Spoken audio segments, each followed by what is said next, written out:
Iran के सर्वोच्च नेता अयातुल्लाह अली खामेनेई की मौत से पूरे ईरान में मातम पसर गया है।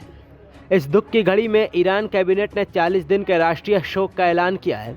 खबर है कि इस जंग में खामेनेई की बेटी, दामाद और पोती की भी मौत हो गई है। खामेनेई की मौत ने ईरान को पूरी तरह से तोड़ कर रख दिया है। ऐसे में सवाल ये उठ रहा है कि अब ईरान का क्या होगा और आखिर अयातुल्लाह अली खामेनेई कौन थे। आइए जानते हैं। अयातुल्लाह अली खामेनेई ईरान के सर्वोच्च नेता थे जो 1989 से इस पद पर थे। उनका जन्म 19 अप्रैल 1939 को ईरान के मशहद शहर में एक धार्मिक परिवार में हुआ था। वे अयातुल्लाह रुहुल्लाह खुमैनी के करीबी सहयोगी रहे और 1979 के इस्लामिक क्रांति में महत्वपूर्ण भूमिका निभाई। बचपन से ही वह धार्मिक कामों में लगे रहते थे। उन्हें कुरान और इस्लामिक विद्वता में पारंगत माना जाता है। वह 1960-70 के दशक में शाह के खिलाफ आंदोलन में जेल गए। इसके बाद 1981 में उनका बम विस्फोट में दाहिना हाथ लकवाग्रस्त हो गया। 1979 क्रांति के बाद वो 1981 से 1989 तक ईरान के राष्ट्रपति रहे। 1989 में ईरान के पहले सर्वोच्च नेता रुहुल्लाह खुमैनी के निधन के बाद उन्हें सर्वोच्च नेता चुना गया। सर्वोच्च नेता के रूप में उनके पास सेना, रेवोल्यूशनरी गार्ड, न्यायपालिका और विदेश नीति पर व्यापक अधिकार था। वो विलायत अल फ़क़ीह की विचारधारा के समर्थक थे, जिसमें इस्लामिक विद्वान को राज्य का सर्वोच्च मार्गदर्शक माना जाता है।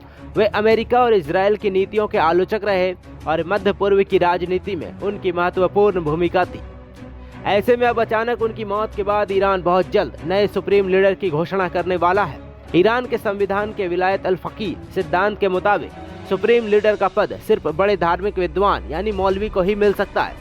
हालांकि खामेनेई ने अपने जिंदगी में किसी उत्तराधिकारी का नाम तय नहीं किया था। खामेनेई के बाद इस्लामिक गणराज्य ईरान के सुप्रीम लीडर की रेस में दो लोगों का नाम सामने आ रहा है।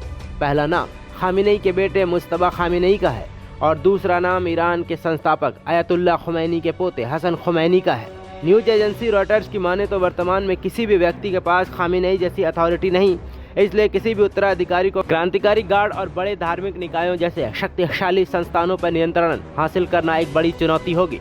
ईरान की सत्ता का फैसला विशेषज्ञों की परिषद करती है, जिसमें 88 बड़े धार्मिक विद्वान यानी मौलवी शामिल होते हैं। ये परिषद ही आधिकारिक तौर पर नए सुप्रीम को चुनती है, लेकिन पर्दे के पीछे असली ताकत उन पावर्स ब्रोकर्स के हाथ में होती है जो देश की व्यवस्था चलाते हैं। नमस्कार, मैं हूं मानक गुप्ता। अगर आपको हमारा ये वीडियो पसंद आया हो तो इसे लाइक और शेयर जरूर करें और हाँ, हमें सब्सक्राइब और फॉलो करना ना भूलें ताकि आप देश और दुनिया की कोई खबर मिस ना करें। तो जुड़े रहिए हमारे साथ और देखते रहिए न्यूज़ 24।